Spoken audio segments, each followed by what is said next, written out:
It's Jan. Today I'm going to be doing a what I read in January video. Towards the end of last year, I was reading so much because like I had so much time because it was winter break.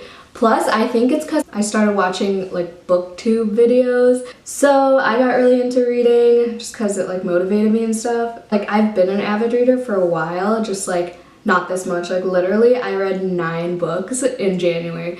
Like the first 10 days of January I already read 5 books. I read a couple books in a day. Like it was crazy. I was surprising myself at how fast I was reading. All these books were just so good. Like they pulled at my heartstrings in such different ways. And I don't know, whatever. So I'm just gonna talk about each one and like give a short summary, a little review, maybe like a 5-star rating type thing. So the first book I read, I actually started, I think the day before New Year's Eve, but it was my mom's birthday and then New Year's Eve happened and I didn't get to finish it, but I got a good chunk of it done on New Year's Eve, but then I finished it New Year's Day. I didn't even say the name of the book yet. It's Girlboss by Sophia Amoroso. If you guys haven't heard about Girlboss, it's been like trending like all of last year because the Netflix series came out. The actress in it is so good and she's from like a couple other things I've seen too. Basically, this is nonfiction, so it's about Sophia Amoroso's like story. She is the CEO of an online clothing store called Nasty Gal,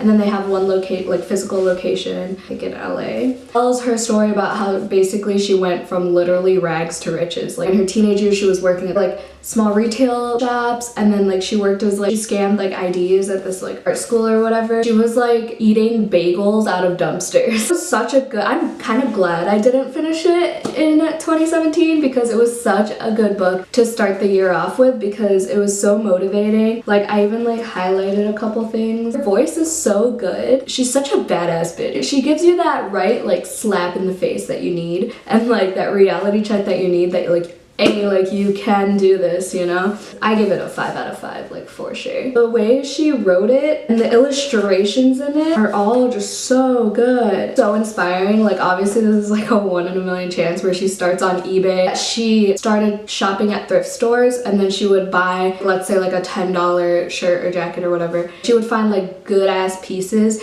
and then she would sell it on eBay and make hella profit. The show is really good too, so would recommend. In the show, she bought this like vintage jacket from some movie or whatever, and she bought it for like $9 and she sold it for over $600 on eBay.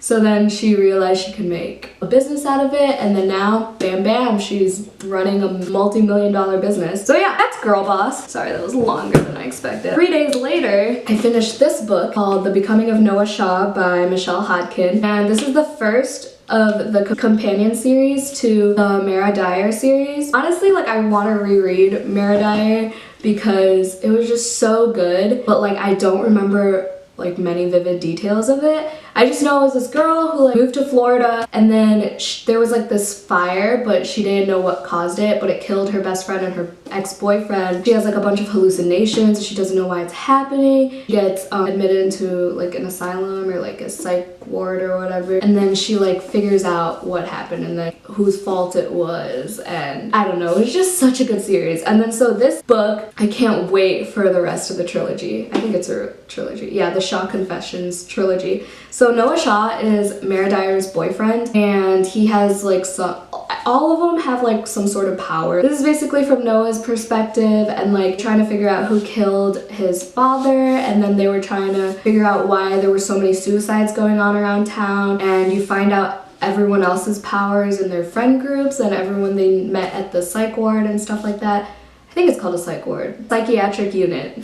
Let's call it that. It's more PC, you know? It was slow in the beginning, so I say 4 out of 5. But I still can't wait for the rest of them. The third one is We Are Okay. I'm gonna insert a picture somewhere on the screen because I just checked out a few of them from the library. And 2 of these books I read from the library, and then once I finished reading them, I loved them so much that I bought them on Amazon right away. So this one, the reviews I heard before I read it said that it depicted depression in a really like accurate way. So I went into the book expecting reflecting a really good like portrayal of depression and representation of it. It did a good job. I did like it. I give it like a solid like 4 out of 5. In a way, I feel like it was kind of too short. Marin is the main character, and she left everything in California behind, and she moved all the way to New York by herself to go to school, and she only brought her wallet, her phone, and a picture of her mom. And her mom died when she was really young. At the beginning of the book, like, you can tell that she's grieving some sort of loss, but you don't find out what that loss is until like winter break, when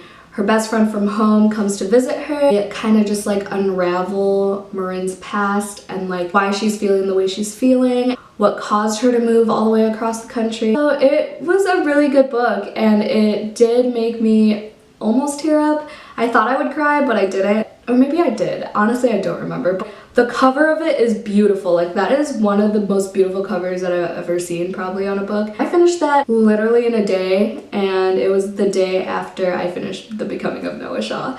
So yeah, it was really short, it was really quick, and it was a great story. The fourth book I read, which I read the day after We Are Okay, and I finished it the day after We Are Okay, is called Everything, Everything by Nicola Yoon. Oh, We Are Okay is by Nina LaCour, by the way. This book, oh my god. This is one of the books that I bought on Amazon right when I finished it. First of all, like, I usually watch the movie based on books after I finish reading them, but this is one of the first that I stopped like 100 pages in, and I didn't get bored of it, I just didn't feel like reading anymore, you know? And I was just like, I feel like watching a movie. I mean, it did spoil things for me, but like, it made me like the movie a lot better than I think I would have if I finished the book first and then watched the movie. Plus, it helped me like visualize what was going on in the book a lot better, you know? So Everything, Everything is about a girl named Maddie, and she has been inside her house, like, she hasn't been outside for 17 years, I think. She has this disease that anything like from the air, from the outside air, that could possibly be contaminated could literally kill her.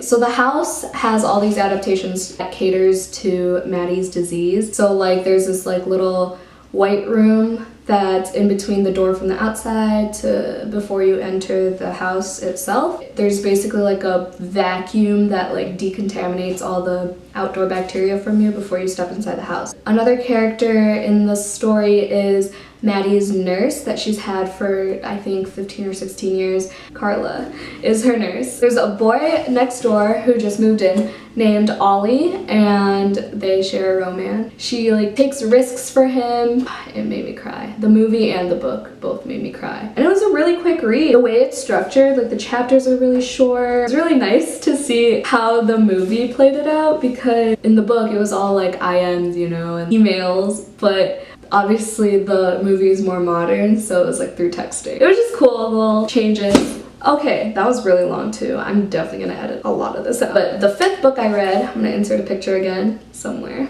is called A List of Cages, and this is another book that a booktuber, I don't know why I keep quoting that, that's what they're called booktubers, recommended this. I liked it because it wasn't like typical YA is young adult, in case you didn't know, about like romance and stuff. It was about more of a friendship. It does have some heavy parts to it because it does center around this boy named Julian who gets abused by his uncle. His former foster brother, Adam, I believe was his name. I'm so bad at this. A few years later, they end up in the same high school. Adam is a senior and Julian's a freshman. They rekindle their friendship. Adam basically saves his life, like figuratively and literally. I thought I would read it quicker than I did though. It took me 4 days to read it, but I thought I could finish it in like 2 max, but it was such a good book. Like after the last page when I closed it, like I didn't know what to do with myself. I'm just like, oh my god, like this actually happens to people, and it just makes you really grateful. Alright, number 6 is When We Collided. Oh my god, this is my newest favorite book. So it's about this girl named Vivi who moved to a small town called Verona Cove in California, and then she meets this boy named Jonah, and of course, like, you know, they fall in love and blah blah blah, but that's not the focus of the story, which is what makes it even better. I thought We Are Okay did a good representation of depression, but then I read When We Collided and I'm like, just tops it. Sorry, Nina LaCour. Oh, but this is by Emery Lord, by the way. So they're in Verona Cove, and it's this like really small town where everybody knows everybody. She slowly finds out about Jonah and his family. His dad died 6 months ago, and his mom is like really depressed and really grieving about it, and like can't get out of bed, like doesn't leave her room. She has 6 kids total. There's like 3 older ones and 3 younger ones. Basically, the 3 older ones have to sacrifice so much because they want to take care of the little ones in place of their parents. That part is really sad, but like the dynamic of that family is just so heartwarming. The way Vivi fits so well with the family is just so nice to read about. You find out later, but Vivi has issues of her own that she's dealing with in terms of mental health. Jonah doesn't find that out until she gets into some situations. On the back, I love this quote from it. It says, "We are 17 and shattered and still dancing. We have messy, throbbing hearts, and we are stronger than anyone could ever know." Oh my god. I cried so much reading this book. So much. Like, I was sobbing. Has so much going on, and it's all written so beautifully. 5 out of 5. 6 out of 5. This book, I'm sure you've heard of, but I didn't purchase it. I just read it at Barnes & Noble one day when I was procrastinating on homework. It's Milk and Honey by Ruby Kaur.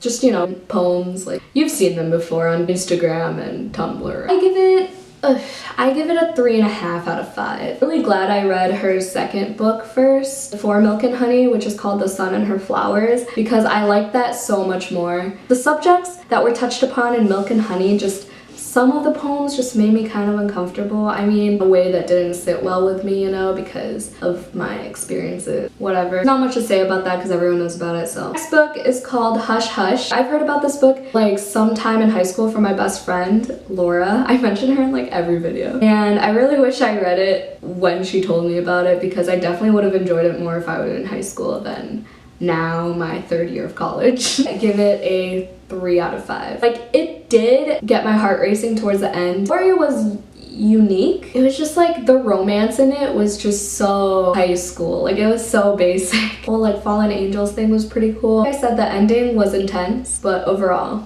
wouldn't read it again. I don't know. I wasn't into it. So the very last book I'm going to talk about is called Talking as Fast as I Can, and it's written by Lauren Graham. And if you didn't know, Lauren Graham plays Lorelai Gilmore in Gilmore Girls, which is my favorite show of all time. Like, I didn't even know she wrote books until I saw a booktuber talk about it, to be honest. It's the first audiobook I've ever listened to, like, voluntarily. By that I mean, like, you know, aside from, like, class readings that I had to listen to, because I love Lauren Graham's voice. Like, she talks so like fast but like articulately, you know, like because she's so used to it, because she's been on Gilmore Girls and that's like their thing. Talking as fast as they can is basically their thing. So I wanted to like feel like she was like my best friend, you know, talking to me. I listened to the trial audio, and it was like half of the introduction, and then like another trial I listened to was like half of the first chapter. I listened to those while I was waiting for it come in through Amazon. Yeah, while I was waiting for it to come in the mail, I listened to it, and then I listened to it again when I actually got the book and I followed along with it. Her humor is fantastic. Love her so much. Basically, it just tells about her like story, her acting career wise, like Gilmore Girls wise, for the most part. Like, she has chapters where she